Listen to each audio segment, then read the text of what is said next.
एक धनबाद में हम लोगों ने हस्तक्षेप करने का निर्णय लिया था और वो अभी इसलिए लिया था कि भारतीय जनता पार्टी ने जो उम्मीदवार वहाँ दिया है उस उम्मीदवार पर अब कुल मिलाकर 2005 से लेकर अब तक 51 FIR हो चुके हैं।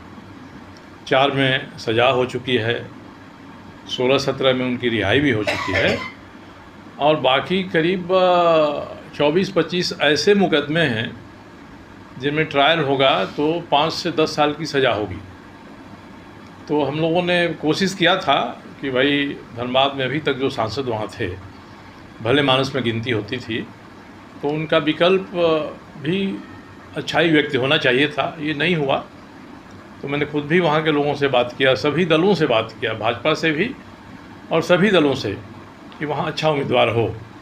और मैंने ये भी कहा था कि जो उम्मीदवार भारतीय जनता पार्टी ने खड़ा किया है वो इतने दबंग हैं और उन्होंने अपने गांव में अपने गोतिया को, अपने रिश्तेदारों को इतना परेशान किया है कि सुनने पर रोंगटा खड़ा हो जाता है।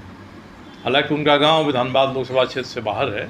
कल मैं वहां गया था और मैं गया तो हिम्मत करके 40-50 लोग निकले।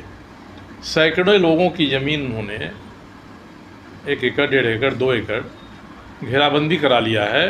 कुल करीब 200 एकड़ ज़मीन का उन्होंने इतना ऊंचा घेरा किया है कि देखने से लगता है कि ये जेल की चारदीवारी है। मैं वहाँ गया था, मैंने उनसे वादा किया कि मैं आपको न्याय दिलाऊंगा, कोई डर से नहीं खड़ा हो रहा है। और संयोग है कि उसके बाद गिरिनाथ बाबू का फ़ोन आया, मेरा भी मन बदला और आज हम लोग माँ भद्रकाली के दरबार में हाजिर हैं।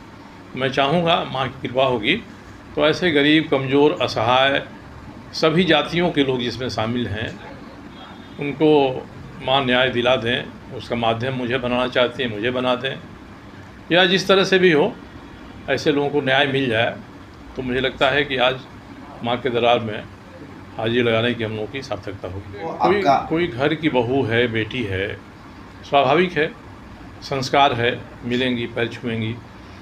और हम लोगों का भी दायित्व तो बनता है कि बहू बेटी को जितना सम्मान, प्यार, उनका जो अधिकार है वो दिया जाए। ये संस्कार घर परिवार का है।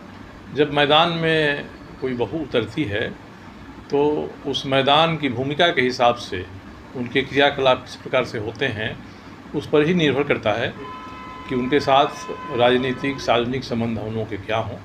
चुनाव में खड़ा हूँ, मैंने पहले ही दिन जब वो टिकट लेकर आई तो सबसे पहले जमशेदपुर मेरे यहाँ गई। उस दिन भी मैंने यही कहा था, कल भी मैंने यही कहा कि ईश्वरीय कृपा पर हो, मगर कभी कभी ऐसा होता है विचारों के अनुसार से कि आदमी किसी को चाह कर भी दलों का समर्थन करना संभव नहीं हो पाता है। कहीं महागठबंधन के प्रति प्रेम तो नहीं आपका? नहीं, मैंने तो कहा रहता तो मैं कह देता कि मैं आपका राजनीतिक रूप से समर्थन कर रहा हूँ। घर की बहू बेटी के नाते मैंने प्यार दिया, आशीर्वाद दिया।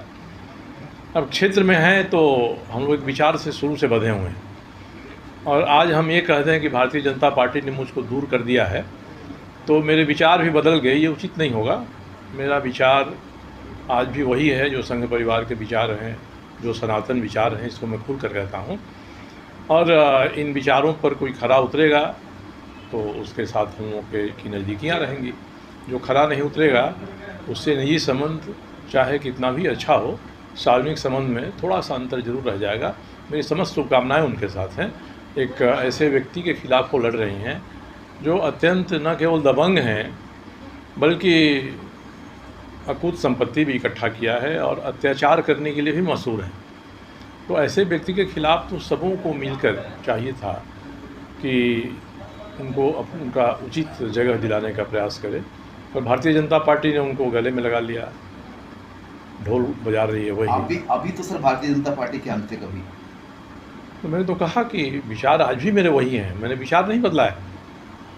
नहीं तो मैं कांग्रेस में शामिल हो जाता, कहीं से मुझे वो टिकट दिया था। मैंने कहा संभव नहीं है, कहीं से ऐसी जगह है जहाँ मेरा समर्थन करेंगे, ठीक है।